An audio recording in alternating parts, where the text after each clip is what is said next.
హత్యానేరం కల్పిత కథ.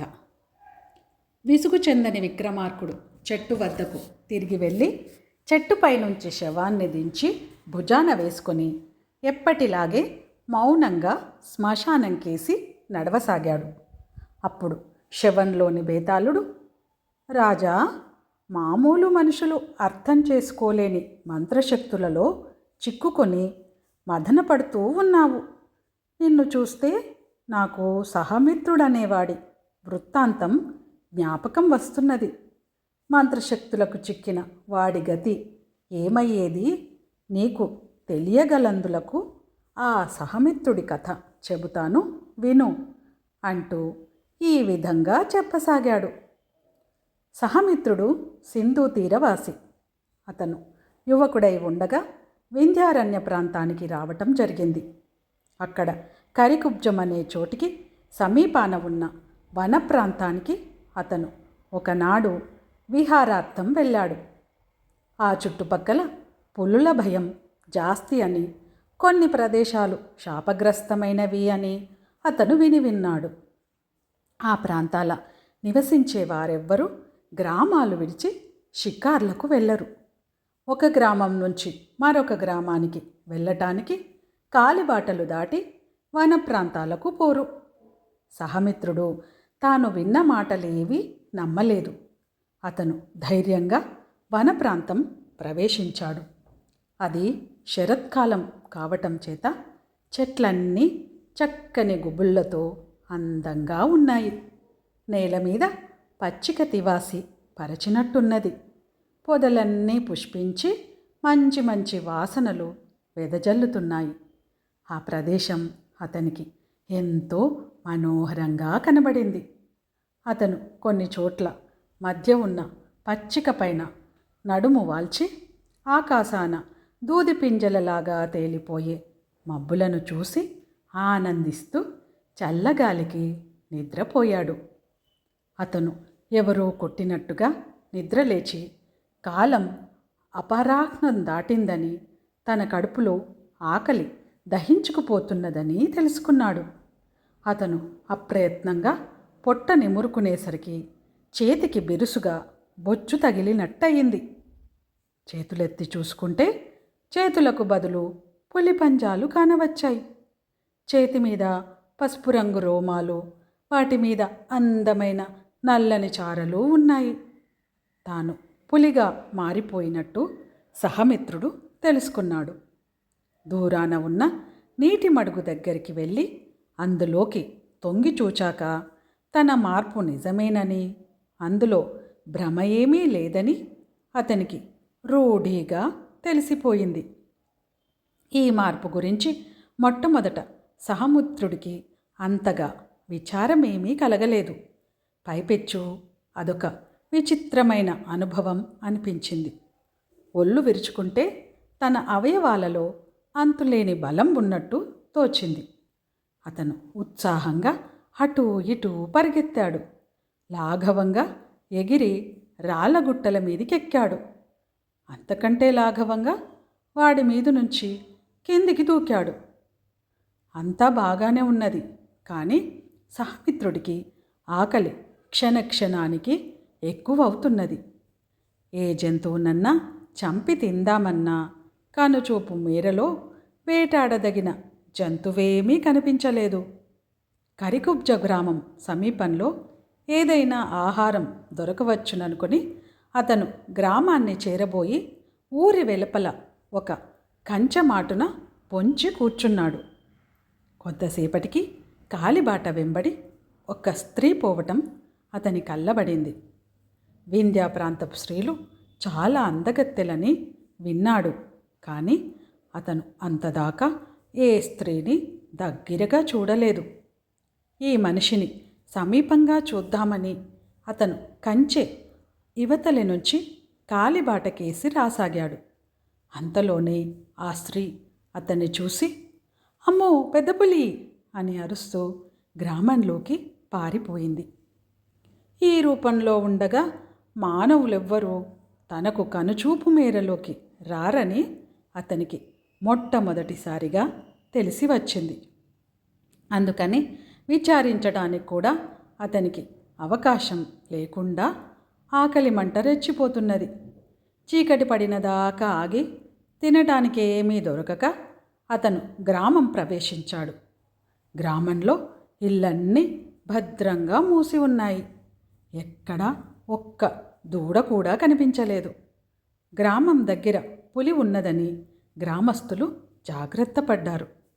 చేసేది లేక ఆకలితో బాధపడుతూ సహమిత్రుడు వన ప్రాంతానికి తిరిగి వచ్చి ఒకచోట పడుకుని నిద్రపోయాడు. అతనికి తిరిగి మెలకువ వచ్చేసరికి తెల్లవార వస్తున్నది. దూరాన ఉండే బాట వెంట జనం నడిచే అలికిడి అతనికి వినిపించింది. మనిషిని చంపి తినటం అంటే అతనికి దారుణంగానే తోచింది. కానీ ఏదో ఒక ఆహారం పడకపోతే తన చావు తప్పేటట్టు లేదు. అతను నిశ్శబ్దంగా నడుస్తూ కాలిబాటకు సమీపంగా వచ్చి ఒక పెద్ద పొదచాటున కూర్చున్నాడు.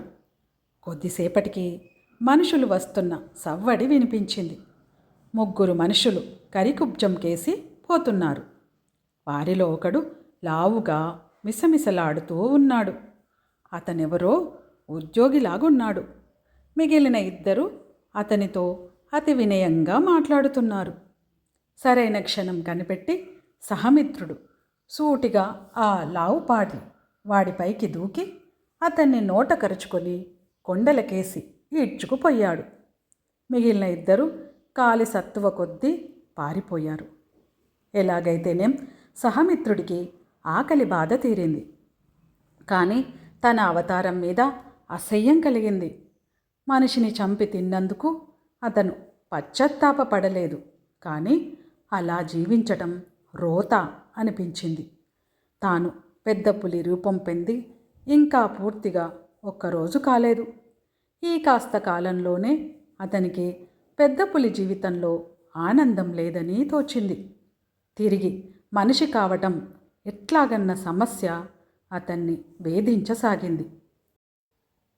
చప్పున అతనికొక ఆలోచన తట్టింది. తాను మొదట ఎక్కడ పడుకొని పెద్ద పులి రూపం పొందాడో తిరిగి అక్కడే పడుకుంటే ప్రయత్నం చేసి చూడడంలో నష్టం లేదు కనుక సహమిత్రుడు ఆ చోటు వెతుక్కుంటూ వెళ్ళి అక్కడే పడుకొని చిన్న కొనుకు తీశాడు. అతని ఊహ సరిగానే ఉన్నది. మరికొంచెం సేపటికి అతను నిద్రలేచి చూసుకుంటే ఎప్పటిలాగా మనిషి అయి ఉన్నాడు. అతనొక పెద్ద నిట్టూర్పు విడిచి గ్రామానికి తిరిగి వెళ్ళి తన బస చేరుకున్నాడు. బస ఇచ్చిన పెద్ద మనిషి, వచ్చారా బాబూ? నిన్న ఈ వేళననంగా వెళ్ళారు. తిరిగి రాకపోయేసరికి పులివాత పడ్డారేమోనని భయపడిపోయాం. నిన్న సాయంకాలం వేళ గ్రామానికి పెద్ద పులి వచ్చింది. తమకు తెలుసునో లేదో ఇవాళ తెల్లవారుజామున ఈ గ్రామానికి వచ్చే ఒక అధికారిని అది పొట్టన పెట్టుకున్నది అన్నాడు. ఆ పులి నన్నేమి చెయ్యదులే అన్నాడు సహమిత్రుడు నిర్లక్ష్యంగా. అతను తాను వచ్చిన పని ముగించుకొని తన దేశానికి తిరిగి వెళ్ళిపోయాడు. చాలా ఏళ్ళు గడిచాయి. అతను కాశీరాజు కొలువులో చేరి మంచి పదవికి వచ్చాడు. ఈ మధ్యకాలంలో అతను తన పెద్ద పులి జీవితం గురించి ఎవరితోనూ చెప్పలేదు. ఒకనాడు అతను గంగా తీరాన రాజోద్యోగులైన కొందరు మిత్రులతో కూర్చుని మాట్లాడుతూ మాటల సందర్భాన తన చిన్ననాటి అనుభవాన్ని చెప్పి మానవుల కన్నా జంతువులు ఎక్కువ సుఖంగా జీవించలేవని నిరూపించబోయాడు. కానీ అతను తాను పులిగా ఉండి ఫలాని చోట మనిషిని చంపి తిన్నానని చెబుతుండగానే అక్కడ కూర్చున్న వారిలో ఒక యువకుడు చర్రున కత్తి దూసి కళ్ళనిప్పులు కక్కుతూ, నీచుడా, నీవేనా నా తండ్రిని పొట్టన పెట్టుకున్నది? నిన్నిప్పుడే హతమార్చి నా తండ్రి మరణానికి పగ తీర్చుకుంటాను అని వీధికి వచ్చాడు. సహమిత్రుడి పరిణామం చూసి నిర్ఘాంతపోయాడు. నన్ను క్షమించాలి, నేనా సమయంలో మనిషినైనా కాను, అదీ కాక ఆకలితో మాడిపోతున్నాను. అయినా ఆ పెద్ద మనిషి మీ తండ్రి అని నాకేం తెలుసు అన్నాడతను. ఈ క్షమాపణ ఆ యువకుడికి ఏమాత్రమూ నచ్చలేదు. మిగిలిన వాళ్ళు ఆ క్షణాన అడ్డుపడి సహమిత్రుడి ప్రాణాలు కాపాడారే గాని ఆ కుర్రవాడి ఆగ్రహం అనుచితమని అనలేకపోయారు. నిన్ను ఎక్కడో అక్కడ ఎప్పుడో అప్పుడు చంపి నా పగ తీరుతాను అని ఆ యువకుడు శపథం చేశాడు. మిత్రుల సలహాపై సహమిత్రుడు ఆ రాత్రే కాశీరాజ్యం వదిలిపెట్టి స్వదేశానికి వెళ్ళిపోయాడు. బేతాళుడి కథ చెప్పి, రాజా, నాకొక సందేహం. సహమిత్రుడు నరహత్య చేసిన దోషి అవునా కాడా? అతన్ని చంపి తండ్రి చావుకు పగ తీర్చుకునే హక్కు ఆ యువకుడికి ఉన్నదా లేదా? ఈ ప్రశ్నకు సమాధానం తెలిసి కూడా చెప్పకపోయావో నీ తల బద్దలవుతుంది అన్నాడు. దానికి విక్రమార్కుడు, పెద్ద పులి మనిషిని చంపడం స్వాభావికం, మనిషిని చంపడం అస్వాభావికం. దానికి వ్యక్తిగతమైన కారణం ఉంటుంది. పులి ఏ మనిషినైనా చంపి తింటుంది. అది నరజాతికంతకు శత్రువు. అందుకే దాన్ని ఏ మనుషులైనా వేటాడి చంపవచ్చు. పులికి విచారణ, శిక్ష అంటూ వేరువేరుగా ఉండవు.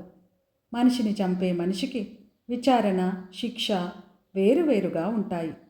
ఏ కారణం చేతనైనా నరహంతకుడు వాటి రెంటినీ తప్పించుకుంటే చనిపోయిన వాడి పక్షానికి చెందినవారు మాత్రమే పగ సాధిస్తారు. సహమిత్రుడు అలాంటి నరహంతకుడు కాడు. అందుచేత అతను నిర్దోషి.